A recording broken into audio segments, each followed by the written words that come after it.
Hello everyone, and welcome to Judy's Creations in Crochet.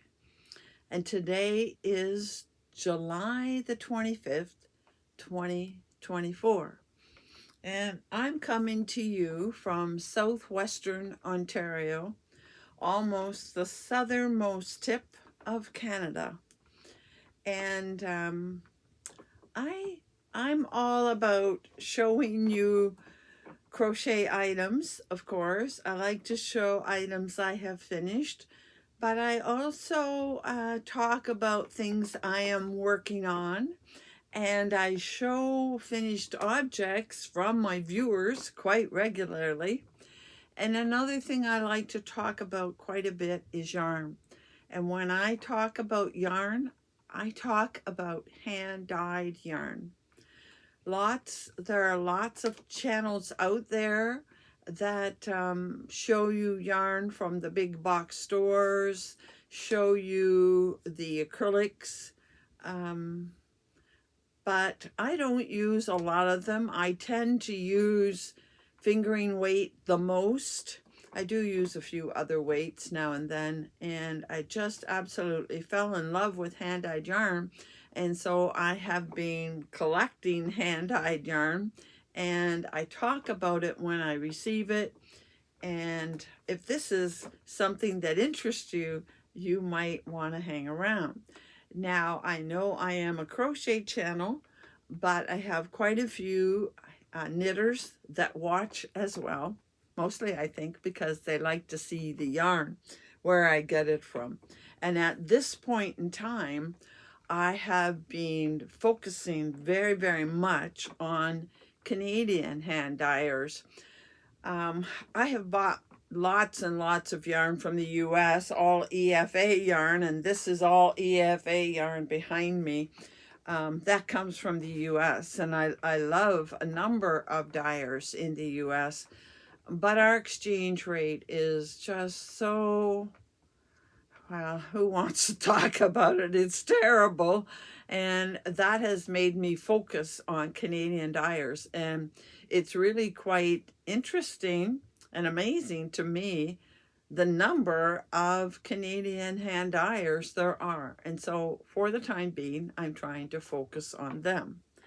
So hopefully this is something you enjoy to hear more about. And I would really love it if you could give me a thumbs up. Apparently those thumbs up really make a difference in the YouTube algorithm. Watching the entire video makes a big difference too, apparently. And today you will get, at the end of the video, you will get another stitch tutorial. And if there is enough time later in this video, I might talk about what's going on there. But we have a lot to cover today, so I want to get started as soon as I welcome all of my returning subscribers. And I also want to welcome any new people. There have been a number of new people lately, and welcome aboard. So I start with what I am wearing, and you've seen this many, many, many, many times. This is my reading shawl, the Agatha reading shawl, which is a YouTube tutorial from Ophelia Talks. I have made probably 3 of these shawls, and I will make more. And it is made with latte cake. I absolutely love latte cakes. They are my favorite. So first I want to cover very quickly a couple of things that I forgot last week. The first one is I'm going to put a picture in here. I finished the week before, maybe 2 weeks before, a diamond painting. I forgot to show you the diamond painting. I forgot. I don't have it any longer because I gave it to my sister-in-law when she and my brother came and brought me my big order of EFA. And you would have seen me unbox that last week. And if you want to see EFA yarn, then check out last week's video.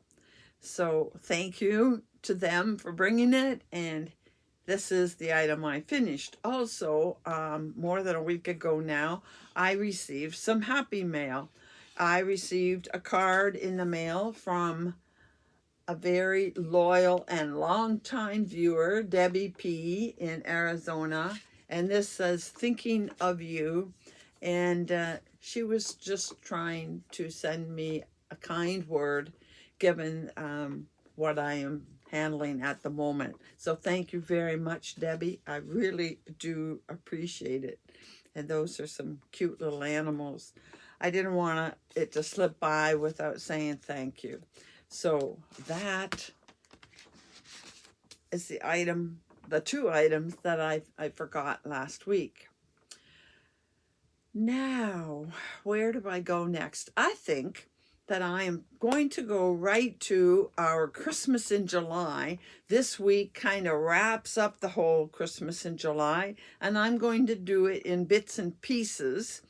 I won't do everything at once, but the first thing I do want to do is finish opening the last 3 mini hanks for our Christmas in July.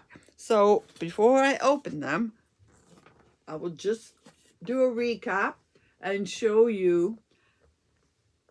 This looks so lovely.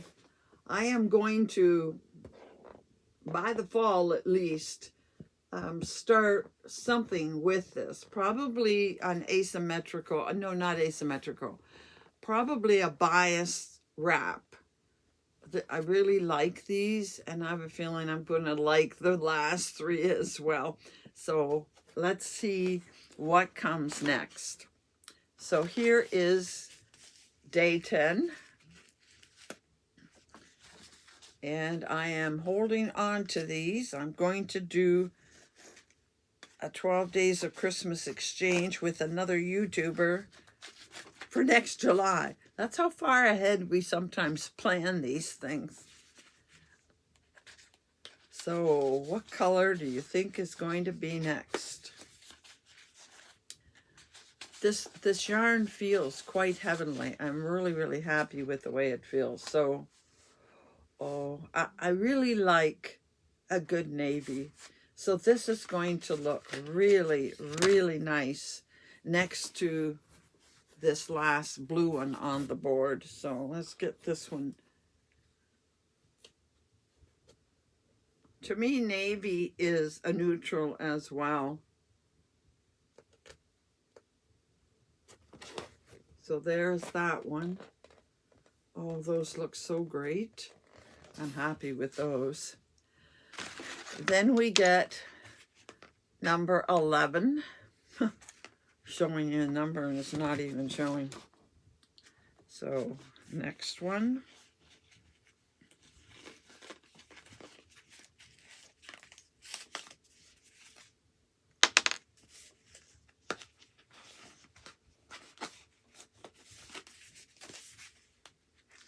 So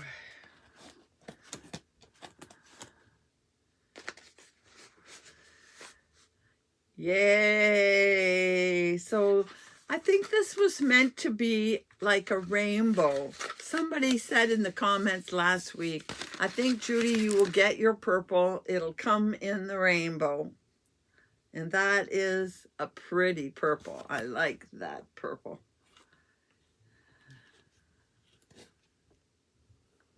So what will we finish up with?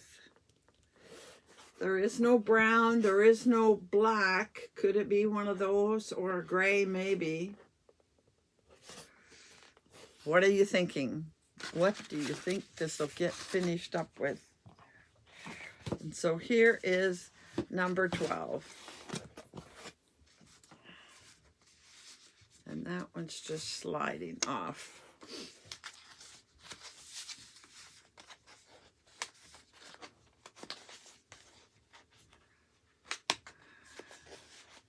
So, oh, a darker purple. Oh, wow. Wow, I love this end of it. Isn't that pretty? A really dark purple. So you can see that I really, really like this end of it. Wow, the best for last. I love all of these. These together would make something small like a cowl. But it's all beautiful. As you know, these would be my least favorite, but this whole thing is beautiful. And this was from Smash Knits. I have linked it in the description box below.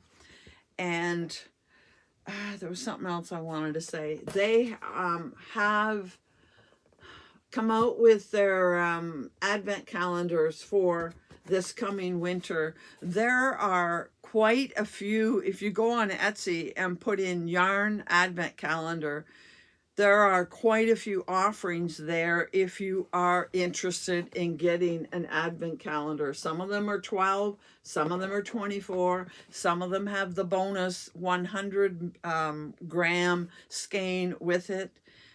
There is fingering, there is DK. There are other kinds of advents too, but I'm talking yarn. And some of them have choices in what kind of yarn you get.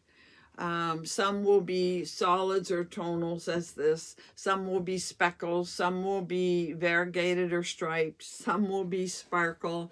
I have ordered my 3 for this fall. And I stayed in Canada. There are many, many more in the US, and there are a number of them overseas in Europe. I saw a couple in Australia. There's lots of choice. You can give yourself a Christmas present. They are so much fun. I have really enjoyed opening this one. And as I said, this doesn't just feel like merino nylon. And if I can remember before next week, I will look it up. In fact, I might try to look it up, and Editing Judy, as people would say, might put in across the bottom the words to tell you what yarn this is, because it feels heavenly. The other thing I've wanted to mention several times, and I have kept it in my description box, is I have a Ravelry bundle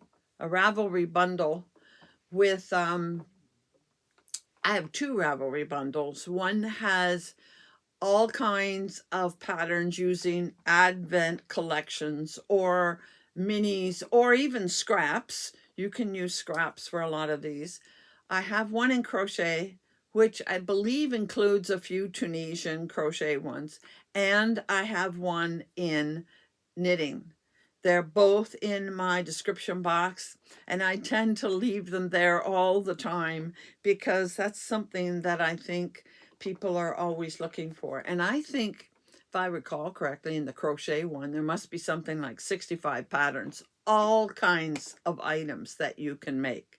So you might want to check that out. So we're going to leave that for now. I'm going to come back and talk to you about Christmas in July a little bit more. And I have a Christmas present, but I'm putting that off.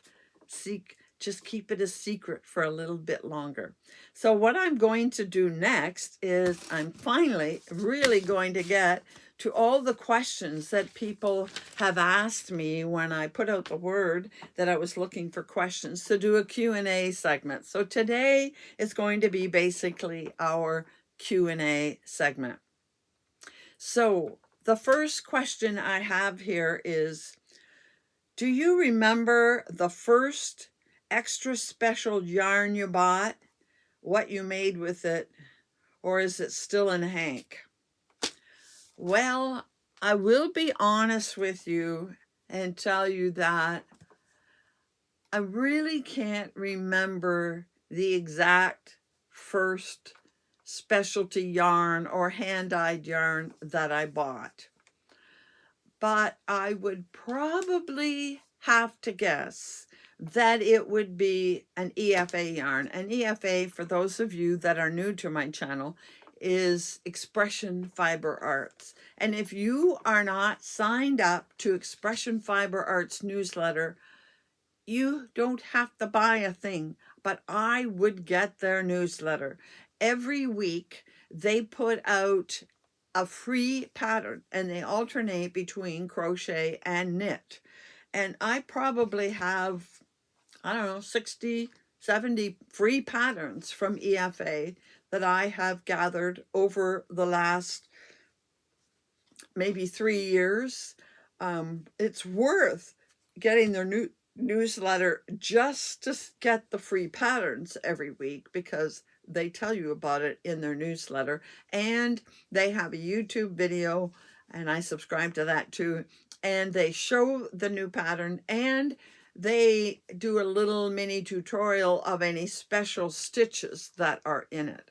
So it's worth getting. Of course, if you're subscribed, you're going to get all the other promos when they have sales and things. Like right now, they just finished a 3-day special sale, 15% off of everything. They have the best Black Friday sale. So I would strongly recommend you get on their newsletter. But anyway, back to the question. I would have to guess that they were the first hand-dyed that I bought, because nothing else stands out in my mind. And the first thing I would have bought from them was pearlescent fingering. And I became an addict of pearlescent fingering. You can't really see it. Shift this down. Down here, I have pearlescent fingering right here. And the bottom fell out of the one shelf, and that worked because I have more than one cubby hole of pearlescent fingering. I haven't used it in a while, but I used to only use it until I started collecting some of the other bases that they have. So I have to think that's what it was. To know which yarn it was, I couldn't tell you. Like I said, it was probably a pearlescent, and I very well may have used it, but I don't know. So that's, I hope, answers that question for whoever asked it. Now, I had a couple of questions related to music. And the question was, and I can't even find, oh yes, I have said on different occasions that music was my thing. And somebody asked me to explain what I meant by that. And I was also asked if I played a musical instrument. And I think there was a third question about music. So this is the one that's a bit of a story. To answer this question, I'm going to answer all the music inquiries in one. First of all, my mother would have put me in tap dance when I was in kindergarten. So about 5, 6 years old. And I took tap for a couple of years, and not that it was my thing. But at the point when it was near, I was in grade 1, probably a little towards the end of grade 1, I started asking to learn to play the piano. I wanted to play the piano, and my mother was hesitant to get it. I mean, a piano in those days would have been considered very expensive. And my parents, they didn't have a lot of money. And my mom said, "Are you sure you're going to practice? Because you have to practice." Oh yeah, I wanted a piano. So at the beginning of grade 2, my parents did get a piano, and I started taking piano lessons. I soon found out I didn't enjoy piano lessons, but I continued to take lessons through grade 2 through to the end of grade 8. But I learned very quickly. I started in conservatory music. That's, people say they have grade 1 or grade 5 or grade 8 in piano. You have to take it through conservatory. And I had a conservatory teacher the first year who left town. And then I got a teacher who, he just put in his time teaching. He worked in a music shop and always demonstrated the organs. But so I didn't take conservatory music. I quickly found out after about another year or so that the real reason I wanted to learn to play the piano was not because I wanted to be any, fantastic piano player. I wanted to sing. When I was about maybe 8 years old, I then I joined the choir at church, what they called the junior choir at the time. And through my years until I left home for school, I was in junior choir, intermediate choir, and senior choir. And it wasn't very many teenagers that were in senior choir. There were 2 or 3 of us. I loved to sing. I wanted to sing, and I figured by playing the piano, then I would be able to sing because I could accompany myself. Eventually, my younger sister took piano lessons. She was a much better piano player than me, and I'd let her play and I'd sing. Then in high school, in fact, it was in grade 8, our grade 8 class went to see the local high school perform a musical. And the musical was My Fair Lady.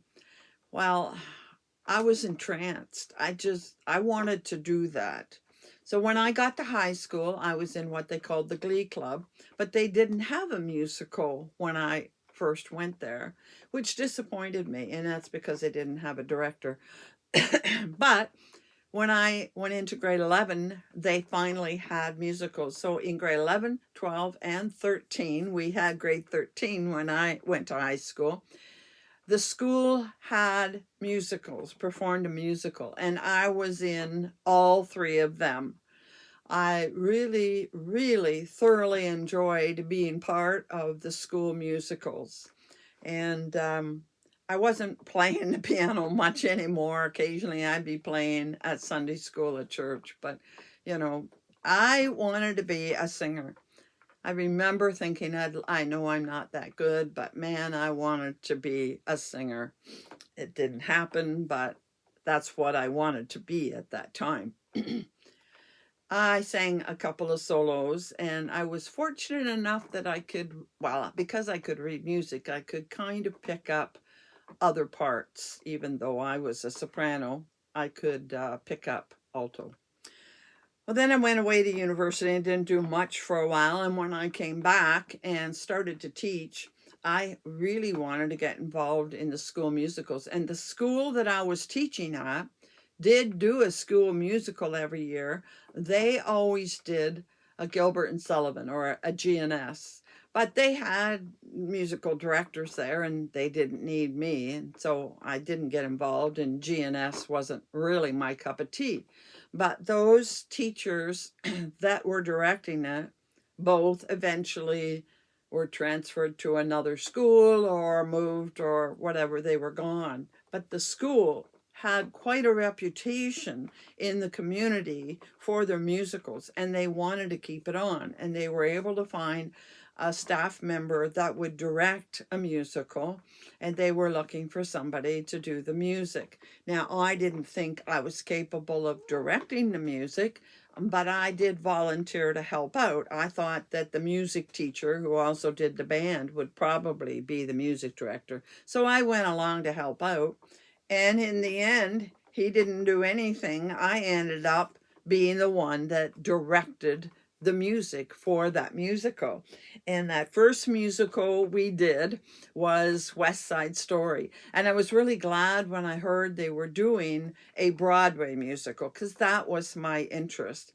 Now, that teacher didn't carry on the next year, but another teacher came into the school who had the background, and she was willing to direct from the stage part of it. So I did again the music, and we did Oklahoma.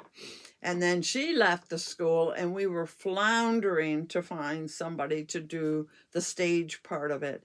And I suggested my former musical director from high school, and he agreed to come and direct the musical. He came every weekend, and I think he came one day during the week for rehearsals and everything. And we did The Sound of Music. So I directed 3 musicals at that high school. And then I was transferred into Chatham. I was out of town at a school in one of the small communities outside of Chatham. I was transferred into town, and they asked if I'd do one there. And I said, well, not the first year. I need to get my feet under me. But they really wanted a musical. And there was a girl in the school, well, a teacher in the school, who was an English teacher and had some drama background, and she agreed to do it with me. So we decided to do a musical, and we did the auditioning and everything. And then after all the auditioning was done and the, everything ordered kind of thing to get started on it, she backed out. She said she wasn't up to it. She'd just done a big job at the school and said she couldn't do a musical. And the kids are just, please, please. They hadn't had a musical at that school in, I don't know, quite a while. I don't know when they I was there in the early 80s, and I don't think they'd had one since, I don't know, back in the 60s. But anyway, they begged me, don't quit, don't quit. Let's do a musical. I said, well, I've never directed. I don't know how to stage direct. I just know music. Oh, please, please, you have to do it. There's nothing else for us. So they convinced me to do it, and I fumbled through. And in the end, I did 6 musicals at that school. Some of them were well known, some of them weren't, but I did like Anne of Green Gables. Those of you that are Canadian would be very familiar with it. And another very popular one I did was The Music Man. And while I was teaching there was a local theater group in town that did 3 shows a year. They competed in the Ontario theater something or other every year and did well. But in the fall, they liked to do a musical, and they wanted to do The Music Man, but they didn't have anybody in their group that really had the background to direct a musical. And a friend of mine, the person that worked with me as my stage manager at the school, she suggested me to the group to handle the music. So they talked to me. She said, well, she's directed the Sound of Music before, so she knows this one. And so I directed with the local little theater group in Chatham. I directed that one.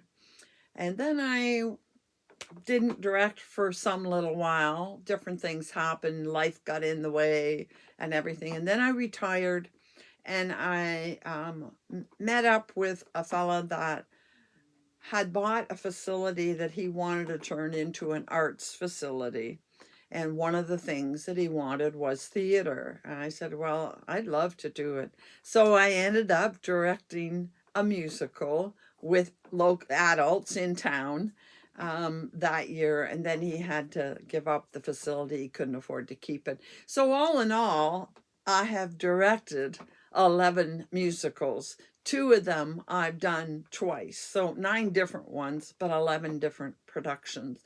And I have to tell you that theater got in my blood. I try to go to the theater every year, especially to see a musical, because I love music. I love a wide variety of music, because from my background, in piano, I did classical. From church, of course, you get Christian music. And the Broadway stuff I absolutely love. I think Broadway is my favorite. I learned to play and used to sing along with whatever was on the pop charts as I was growing up. And I have lately, I have discovered an interest in country and Western music as well. So a wide variety of music, but I have to say, I love theater. I love Broadway musicals, especially the old familiar Broadway shows from, I don't know, the 50s, 60s, 70s. I love those. I have done one show that is called Some Enchanted Evening, and it's all the music of Oscar and Hammerstein. I really love their music and their musicals. So that's music in my life. And it didn't end there. There's another question that I'll get to in a minute that furthers this. But that was the place of music in my life. And when I came back home as an adult, I eventually went back to the church choir, and I sang there for many years. I don't now, but I did for many years. So that's all about music in my life. Somebody asked, Where do I get my inspiration from when deciding to make something? Deciding the color, the shape, or anything else? Um, I don't know that I'm inspired by anything. I mean, there are certain things I do shawls for donation to the seniors group. I love making shawls. So I have one group, one what can I say? I have a spare bedroom that's full of yarns that are acrylic yarns.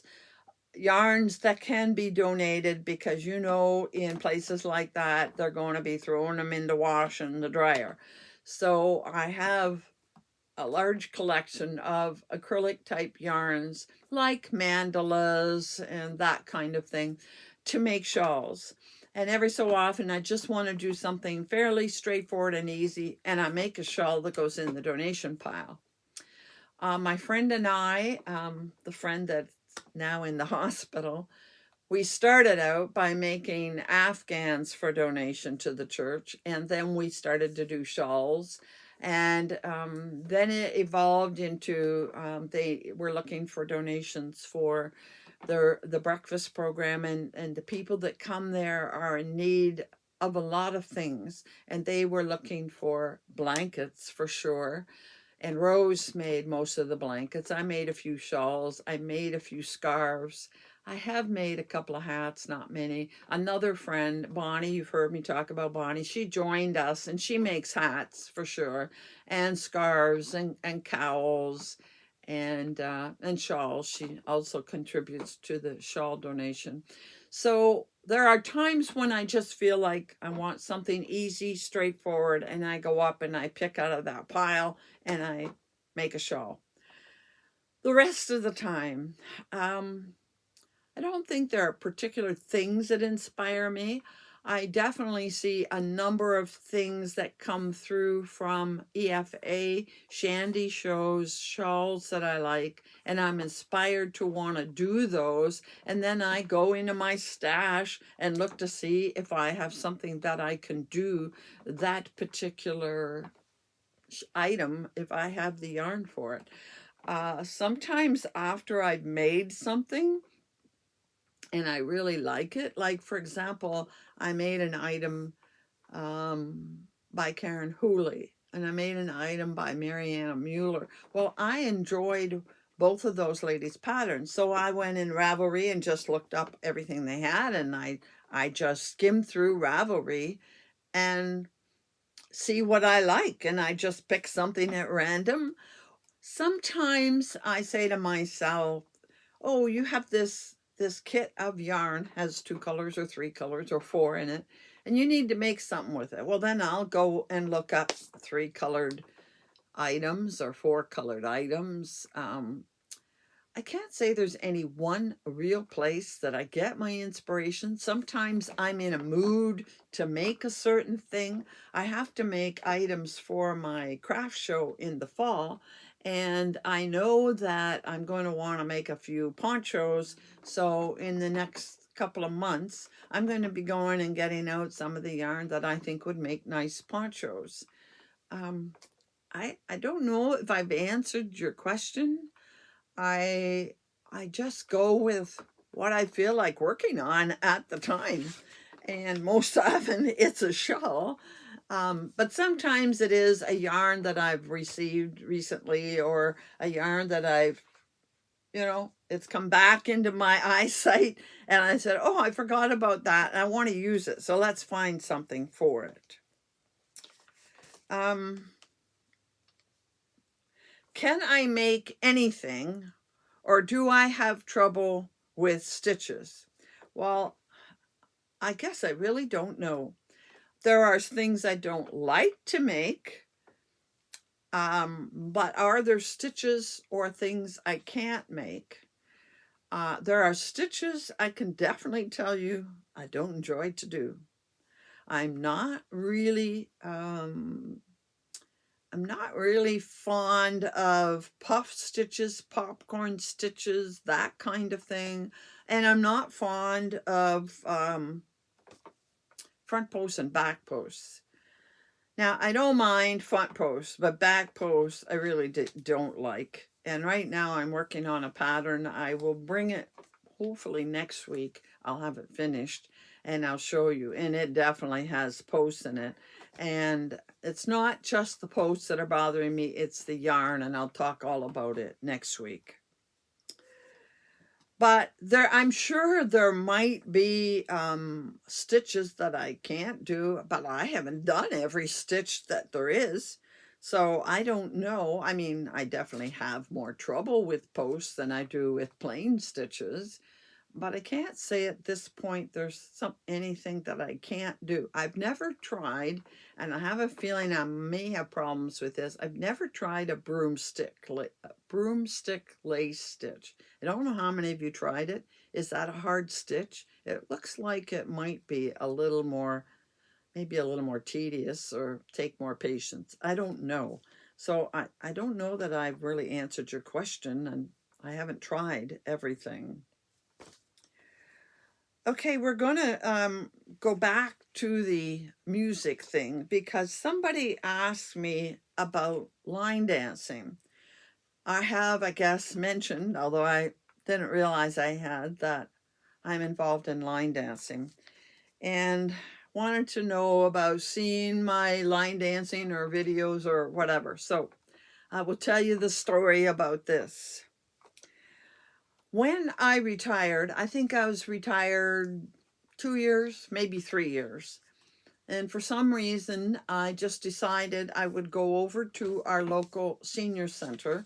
We don't call it a senior center. It's called the Active Lifestyle Center because that's what it's all about. I mean, yes, it's for people 50 and older, but it's not the way you would picture a senior center, because it has so many activities, and it didn't have them all when I started. But the one thing, for some reason, I wanted to check out, well, I wanted to try shuffleboard. I've always sort of liked the idea of shuffleboard, and I also tried out cribbage. I play cribbage, and for some reason, I just thought, I'm going to try line dancing. So they let me come in and go to one of each of the classes before I joined, and I decided I was going to join, and I was in a beginner line dance. It seemed to appeal to me. So this was about the middle of September, maybe even late September, around my birthday, that I went to the first class. Now, the girl teaching the class had just started teaching it, and she had been kind of roped in by her friend who was the program director. She didn't know how to line dance. She was taking a night class at the local recreation center, how to line dance, and then coming and teaching what she was learning to us during the day. And come to December, just before Christmas, she said to us that she would not be back in January because she was taking courses at the college. I forget what program she was in, but she said her schedule at the college was interfering and she wouldn't be able to teach anymore. Well, I was pretty upset because there was only one other line dance teacher there, and he'd been teaching for 20 plus years. He had ballroom dancing background, and he just jumped on the floor and started dancing. And I mean, if you've been dancing for years, you could follow him. But I tried and I couldn't follow him really.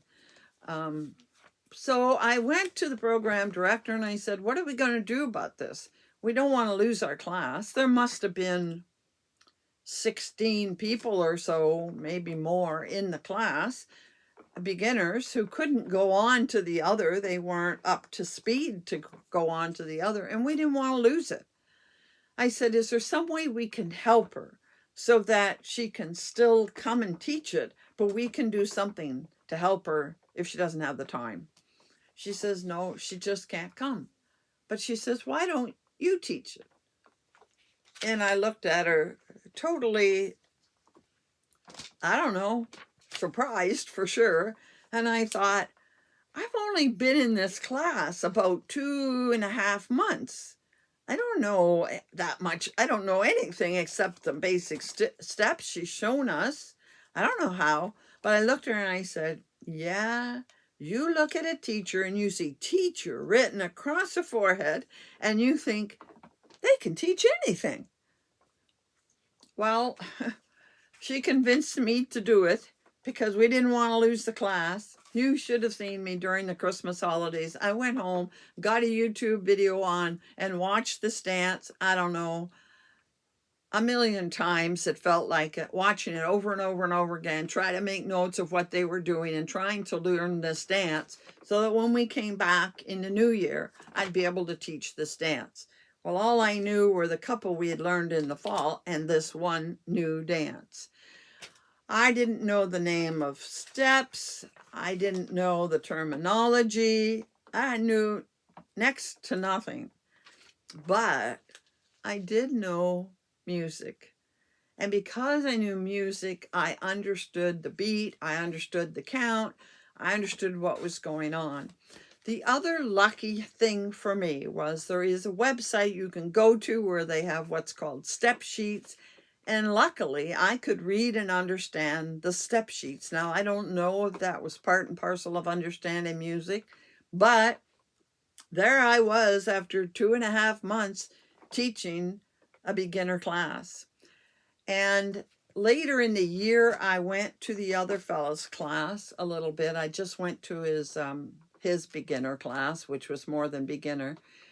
And I was starting to be able to pick up what he was doing.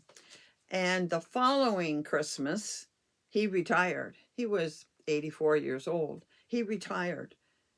And guess who ended up teaching his classes? Me.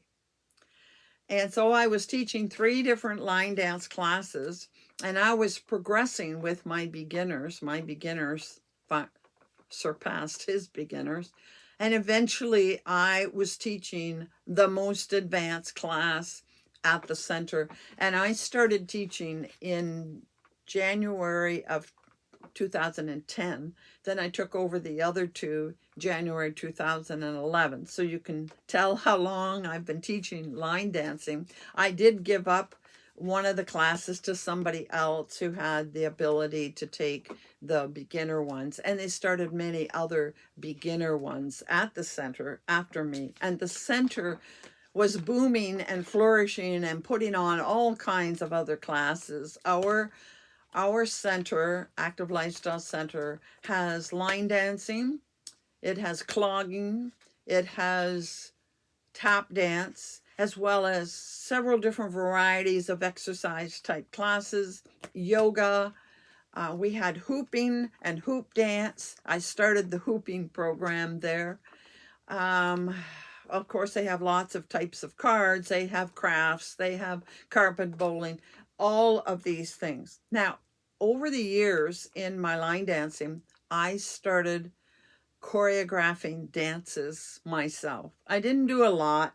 It wasn't the thing I really wanted to do, but I did choreograph some. And so the person asked me about any videos.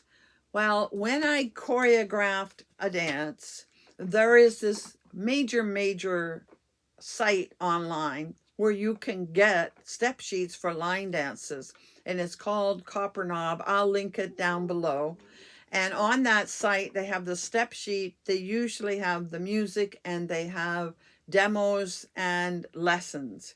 So whenever I choreographed a dance, I would have my class videotape the dance so that I could upload it to this site. And I will link it down below. This YouTube site is under my own name, not Judy's Creations and Crochet. When I started the YouTube channel for crochet, I got another a separate account on YouTube. But if you go just to my name, Judy Goodrow, and search for that in YouTube, it'll come up with, I think I have all of 10 subscribers. I didn't push it. And there's something like maybe 8 dances that I've choreographed and we've danced. Now, I've choreographed more than that, but it's very hard to get somebody and a place to videotape it in properly and then upload it. And I've still choreographed now and then, but we don't have anybody to videotape. So I probably have another 3 or 4 that aren't uploaded. But if you really want to see me line dance with my class, and it's a small group, you can find me on the YouTube streets line dancing. So that tells you all about my line dancing experience and more to do with music. Another question I got. Why don't I knit? You should knit, I was told. Why, Judy? Why don't you knit? Now, for those of you that have been around a little while, you know the answer to this question. So I'm going to start with this. I have knit. I learned to knit before I learned to crochet, probably a couple of years before. And again, I had no formal lessons. I just saw my mother doing it. And I made a scarf that I gave as a gift. And then I made myself a scarf. And these are my university colors. And that's why I made it. And if you look up close, you will see it's a basket weave. So I knit this scarf. Then I had no desire to keep knitting. Oh, it's got a loose end there. And then I took up crocheting. I didn't do much crochet either. I did a few things and I didn't do anything more for 40 years. But I'll explain why I don't knit, because I did give it a try again. I learned to knit back before, I'm talking early 70s, maybe 72, 3, somewhere in there. I learned in the days when circular needles were not the thing. I learned in the day when a needle looked like this, although this isn't a knitting needle. It happens to be a Tunisian crochet hook. I happen to have a couple of those around. But needles look like this, but different end. And from watching my mother, this is how I knit. I don't have two of them, I just have one. But I put the needles here and I knit like this, and very carefully, because I was always super worried about them going off the tips. And I absolutely did not know, had never been shown or taught or anything, how to get it back if I dropped a stitch. So I knit like this. I never could do it freehand down here. Well, if you knit for a couple of hours like this and you're tense, I was always tense, you know what happens? It aches under your armpits. And I have no desire to do that. I did not enjoy it. I don't enjoy the tenseness of worrying about that yarn slipping off with every stitch. So that was my whole knitting career. And I would say that sometime in the last couple of months, maybe in the spring, I actually had, somehow I think I got as a gift or a prize, a small set of circular needles, and I tried it. There's just something about, I could not get the rhythm of it. Maybe if I had the time, patience, and desire to, I might be able to get it. But my thinking is, I love to crochet. I'm not tense when I'm doing it. I know how to do it. There are lots of things I haven't learned yet that I want to learn. There's things I want to try. There's patterns I want to try. There's so much crochet to do. Why spend the time and the frustration and the stress of trying to get this knitting to work? And I'm definitely not going to knit like this. So knitting isn't going to happen for me. If there ever comes a time when I don't know what to crochet anymore, I'll get somebody to help me learn casting on. I don't really know how to do that right. And I'll try circular needles again. But it's not likely going to happen anytime soon. Another question. Oh, there's a question here about my hostas. How did my love of hostas start, and when did I buy my first one? Well, I can tell you when I bought my first one of the collection, but I can't tell you when I bought my exact first one, because for many years, you know, I just had a normal little bit of a garden out front, and I planted pots to go around my patio and different places in the yard. But, and I had one or two hostas, one in the front garden, I think, and one out around my tree out by the street. But I didn't know anything about hostas.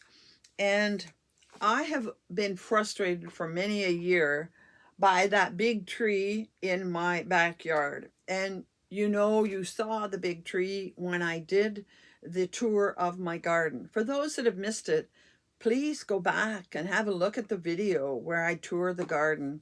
It is really quite a beautiful garden, if I do say so myself.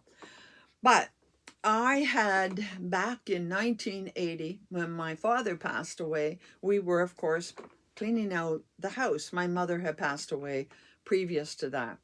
And I don't know why, but when we were out in the yard, I saw a couple little saplings starting.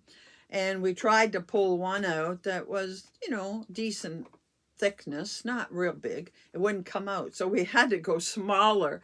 And we got one that probably no thicker than my finger. And we pulled it out of the ground.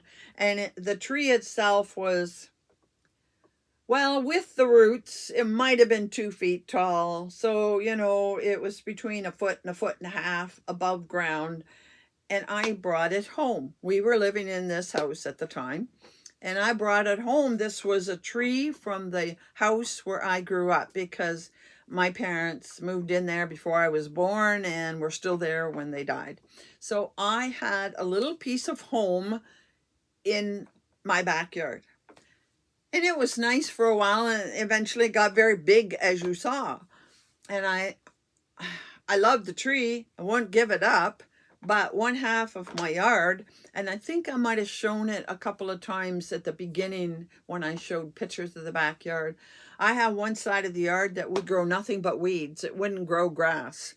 And it frustrated me. I didn't know what to do about it. Well, I happened one day, this would be in the summer of 2015, to decide I wanted to, for some reason, I wanted to buy another hosta for somewhere or other. And people said to me, Judy, hostas are shade loving. You should put some hostas in your backyard. And they told me about this hosta garden that was in a town that's about, 45, 50 minutes from me. I'd never been there before, but my friend and I took a trip to this hosta nursery, and I was overwhelmed. He had a huge acreage. You go in a long path. It's like a farm. And at the beginning, he had his own personal hosta display garden. In that display garden, there were something like, I think, 1,100 different plants. And then when you go past it, he then had these big, like greenhouse type things.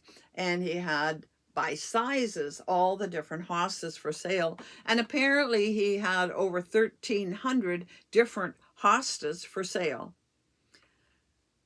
I think I maybe bought one or two hostas that day. But I remember looking at his display garden and thinking to myself, you know what? That's what I can do in my backyard. I knew I couldn't do one as big as him, but I thought I'd just get rid of the whole backyard, keep the tree, it's nice shade, and I'll plant it full of hostas. Well, in the end, I realized that was a little bit unreal to plant the whole yard in hostas, because it's hard to get in amongst them, hard to keep them up. A lot of hostas and very expensive. And I was told it's really a good idea to have a green area to, I guess, it just beautifies the hostas themselves. But I came home and started looking for somebody to come and rip out one half of my backyard. And I was going to order a dozen hostas to get started that fall. And all they did, I finally got a nursery that would do it. It didn't get done until September. But they came and they went straight back from my patio, ripped it up, took all the grass, dirt, weeds, whatever, out. And they put the river rock around the tree. That's all they did, was rip out that one side and put in the river rock. And I ordered a dozen hostas and I stuck them in the ground. The next spring, they came back and they put in the flagstone pathway off the patio. Then they took the flagstone up through the middle of the yard over to the gate. And then they dug up along my fence on the far side and created a garden there. So I had space to then plant hostas as I bought them. And that was the beginning. And there were 12 plants that I bought that fall. I didn't get the best quality plants. And I have one, two, three or four of the original 12. The others didn't make it.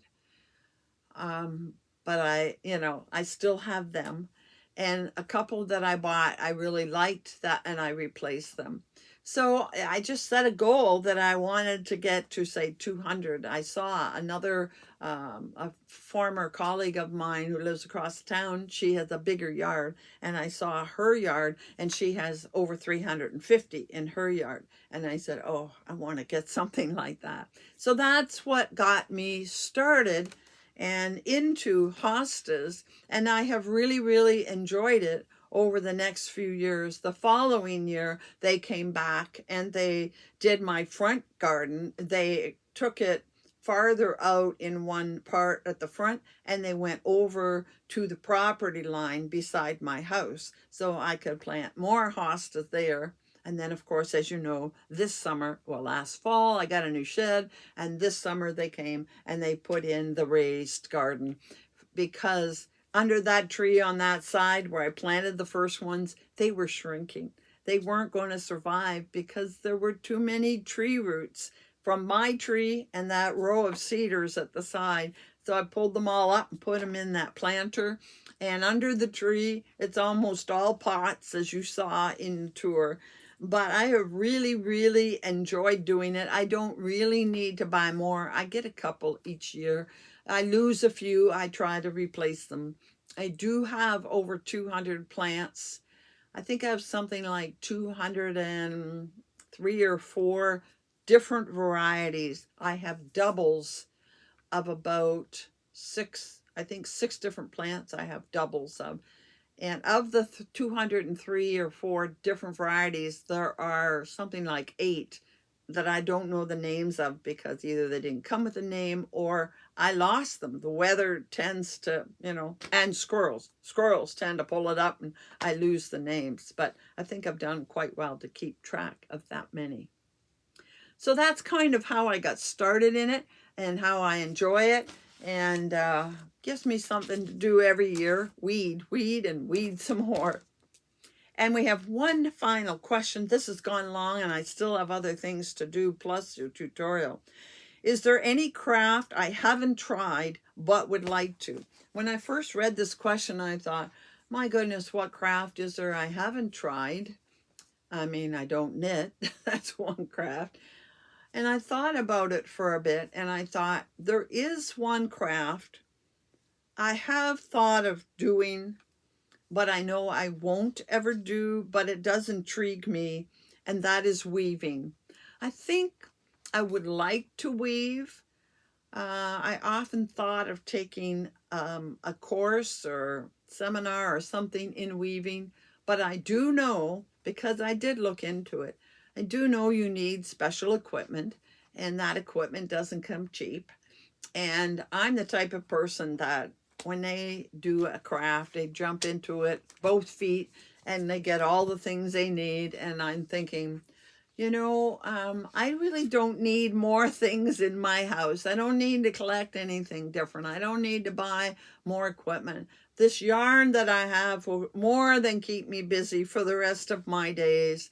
I really don't think at this stage in life I need to be jumping into a new craft. But that is the one that if I were 20 years younger, I might be thinking of giving it a try. So that covers all the questions you have asked. I hope you enjoyed them. And now I want to tell you what has been going on this month. Well, first of all, I did finish an item this week. I'm not going to talk about it because I'll be showing it next week. It is my monthly make. I'm just going to flash it in front of you. You can see I use the colors and I used the minis that I had to make it, and we will talk more about it. But I did finish something this week. Also, it had been my plan, and I did carry it out, that for the 3 weeks leading up to Christmas Day, July 25th in July, that I would go back to each video and I would draw a name from those that commented. And these are the 3 skeins of yarn I have. This one is from Allison Barnes. It's a sock set called Fiber Fix, I guess. It's merino nylon. It's this one. I've shown this before. I think I got it from the sock subscription. I have that one. I have this one also from Allison Barnes. It's a sock set. I think it's one of her subscription boxes. Again, this is from her. These feel very nice. They're plush. They're merino nylon and fingering weight. They have 420 yards, and they feel really nice, both of them. And then this third one, I don't have a oh yes it does. This one came, one of my first ones from the color of my fiber. I ordered 2 different ones the first month in different yarn weights, and this one is 100% merino, 350 meters, 375 yards. It's a little plusher than most, a little thicker. I thought it was sport weight or DK, but it isn't. Anyway, these 3 are going to 3 lucky winners. And now I'm going to, I did the draw, and I'm going to flash across the screen the 3 winners. The first winner was Adam. Adam from the UK. I don't know why. Okay. The next winner, the next winner was Bonnie Schwartzfeger, 4190. And the third winner is Denise Hoffman, 5006. Again, I've flashed those across the screen. They each came from a different week, the 3 weeks prior to this. I don't know which yarn you're going to get. I am simply going to put each one of those yarns in one of my mailers. I will probably unhank it and put it in flat, so, you know, shipping is a little bit cheaper, I hope. And it will go in a smaller package and a flatter package. I'm just going to put the 3 of them in a package. Then I'm going to make out an address label, and I'm going to slap it on the 3 of them. So I don't even know who will get which one. I figured that was the fairest way rather than try to figure out which one to give to each person. So that's the first 3 winners for this month.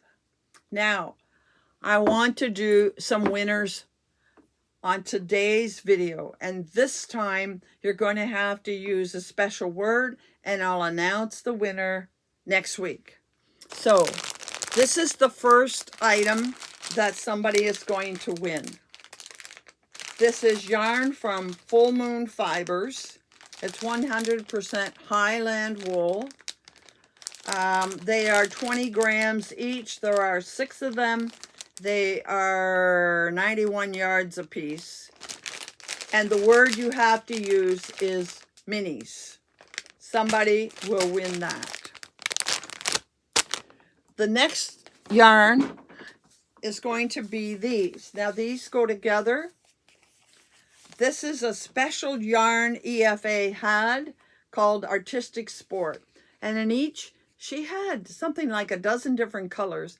And every color had the color 1 and color 2 twisted, then color 2 and color 3 twisted, and 3 and 4 and so on. Well, this happens to have a sort of beige and navy twist, and then this one has the navy and maybe burgundy twist.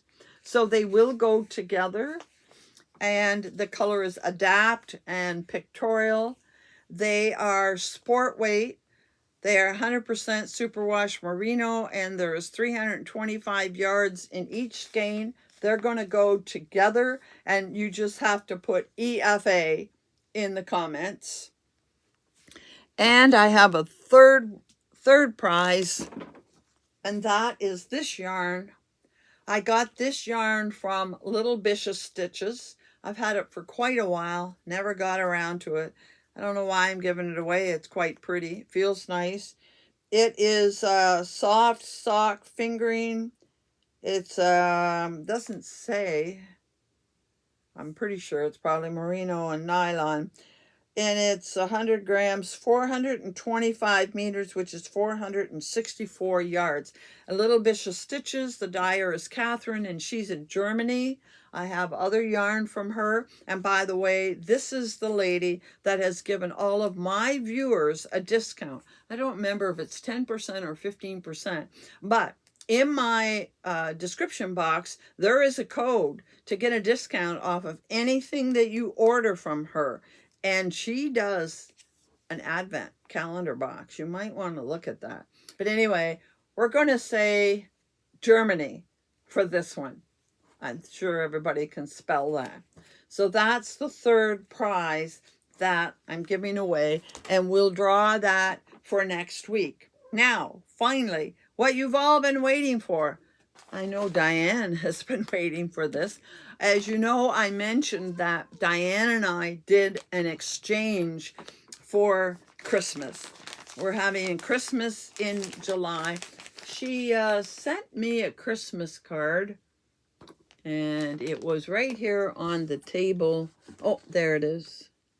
I didn't send her a Christmas card. I think I showed you this earlier. At the time, she sent the card, and she sent this and my Christmas present that I have not opened.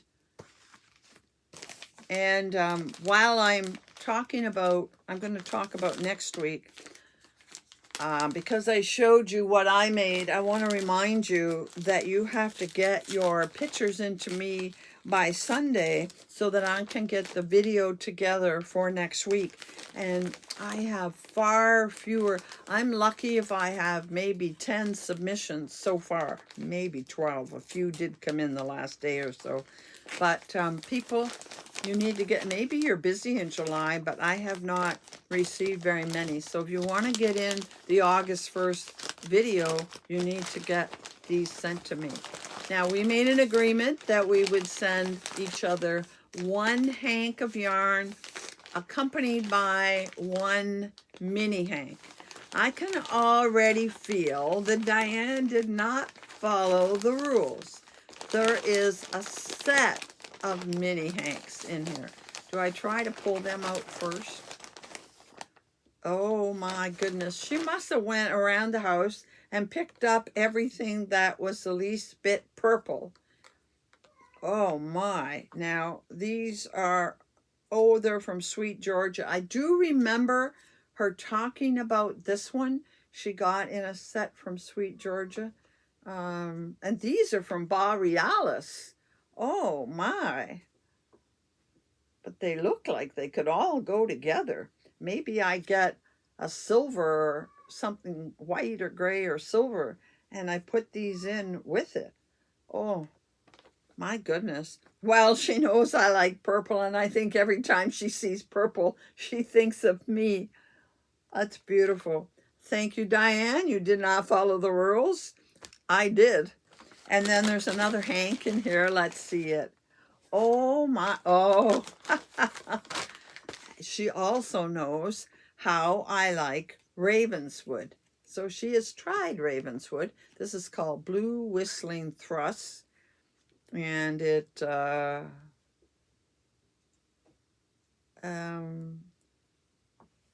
Oh, by the yardage, I can just see it, 225. This would be DK. So that would be good maybe for one of the birds 1 month, wouldn't it? Thank you very much, Diane. You spoiled me. You should all turn to Diane's channel, which is My Pink Bathtub Knits. Also on the 25th, she's going to be opening some yarn from me. A little bit less, I'm sorry to say. But anyway, there is the yarn that we exchanged. Thank you so much. Look at all those pretty purples. My goodness. Anyhow, I'll have to figure out something special to make with them. So that has been our very, very long day, but I wanted to finish all of the questions, and I knew I'd be a talker. I wanted to finish all of the questions because next week, August the 1st, the beginning of the month, we do the slideshow, but it's also a Thursday. So that's going to end up being a little longer because we'll have a regular podcast along with the slideshow. And we still have tutorial number 6 next week. Won't be as long as today. Today has really gotten out of hand. But I hope that you will double check the tutorial today. The tutorial is a very well-known stitch. I think a number of you have done this stitch before, so you may not have to watch the tutorial, but I'm really grateful and pleasantly surprised how well these stitch tutorials have been received, and some of you are rushing off to try the stitches right away and do something with them. So I'm looking forward to seeing what you all make. So until next week, happy stitching. We are going to look at the Suzette Stitch. And here is my sample worked up on the heavy yarn. And you can see there is texture in this stitch. It makes for a nice thick fabric. I think it would be very nice and warm in a scarf. It would make a great blanket. I would use it even in a sweater. I think this is a very straightforward, easy stitch, and I have a feeling a lot of you are already familiar with the Suzette stitch, and it is the same on the front and the back. So let's get started. I believe, if I recall correctly, it says you need an odd number of chains in the base. I haven't counted my chains. As I mentioned to you before, I just do a bunch of chains, and if I have one too many or not enough, I just stop where I run out of chains to do my pattern, and then I take out anything that's on the back side of it. So I have my chains here, and this is a very straightforward stitch. You are going to do, excuse me, you're going to do a single crochet in the first. You're going to skip the first chain and go in the second one. So this one I'm doing on the top. You could do it in the back if you wished, but I'm going to be doing 2 in it, so I generally do the top. So you're going to do a single stitch, yarn over, pull through 1, yarn over, pull through 2. Then you're going to do a double crochet in the same space. So yarn over, go in the same space, pull up a loop, 3 on your hook for those that are new to crochet. Then you're going to yarn over, pull through 2, yarn over, pull through 2. Now you're going to skip 1 chain, go in the next, and you're going to do, you're going to do a single crochet there, yarn over, pull up, you have 2 loops, yarn over, pull through 2, and then you're going to do a double crochet in that same space.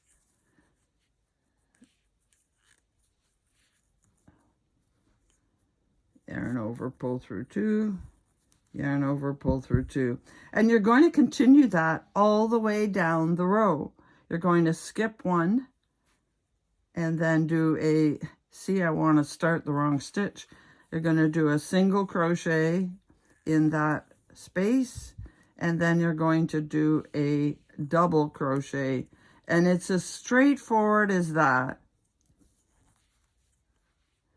At the beginning, I always find it more awkward. You don't have enough of anything to hold on to. So you're going to skip this space and go in this one. Do a single crochet. Then you're going back in the same space and you're doing a double crochet.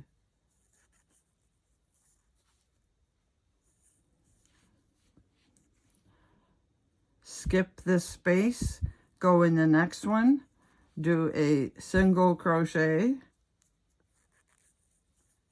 and in the same space do a double crochet,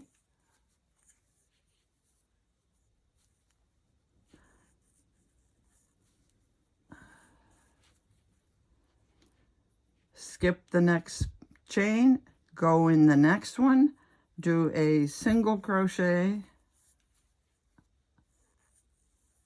and then do a double crochet.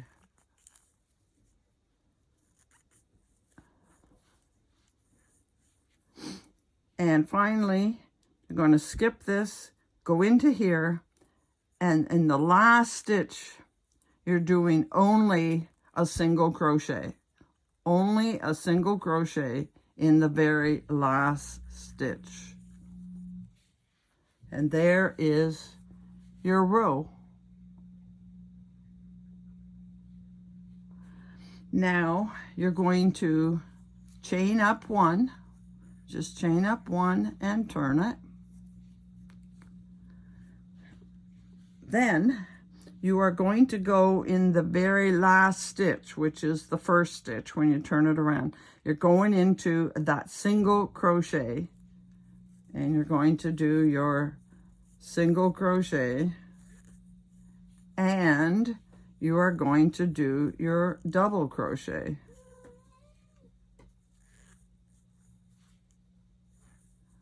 You will skip 1 stitch, which is the double, and go into the single. Always be looking for the single crochet.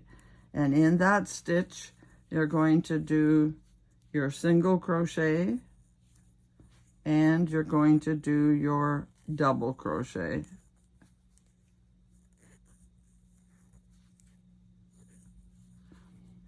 You can skip 1 or just look for the single crochet, which is right here. And in that stitch, you're going to do a single crochet and a double crochet.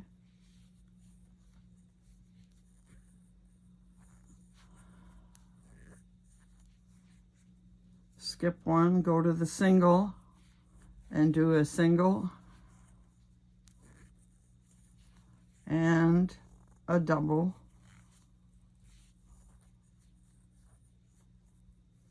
I hope this is focused properly so you can see.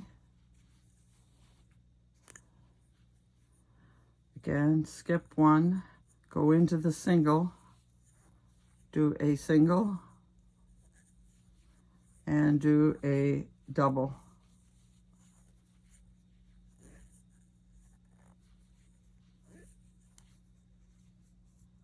Skip 1, go into the single, do a single, oops, and then do a double.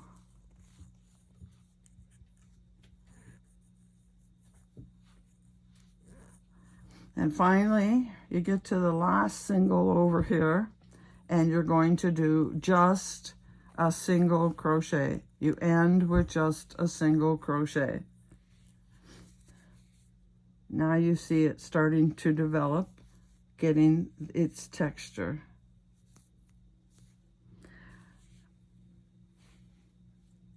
Again, you will chain one and turn and go into that last single crochet from the previous row, and you will do your single crochet and a double crochet. I'm thinking I'm a little too close to the camera. Skip one, go to the single, do a single crochet and a double crochet, all in the same stitch. Skip one, go to the single crochet. Single crochet does sort of stand out. Do a single crochet and a double crochet.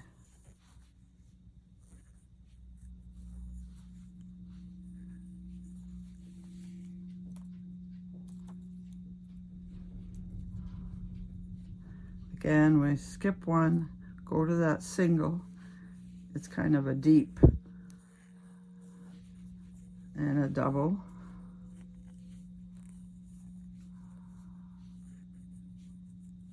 All in that one stitch. Again, it's kind of a deeper stitch. Go there and do your single crochet and do a double crochet.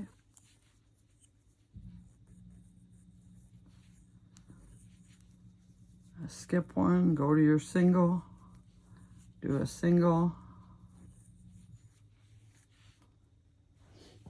I'm running out of yarn. Hang on.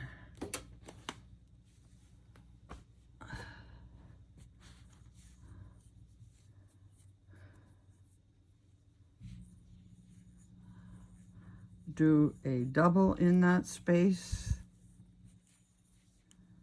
And finally, you are to the end, and you're going to jump that one and go in that last single crochet and do a single crochet.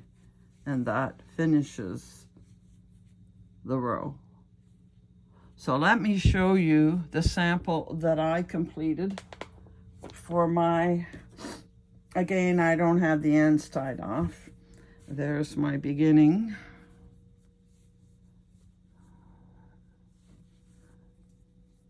Oh, that's my beginning.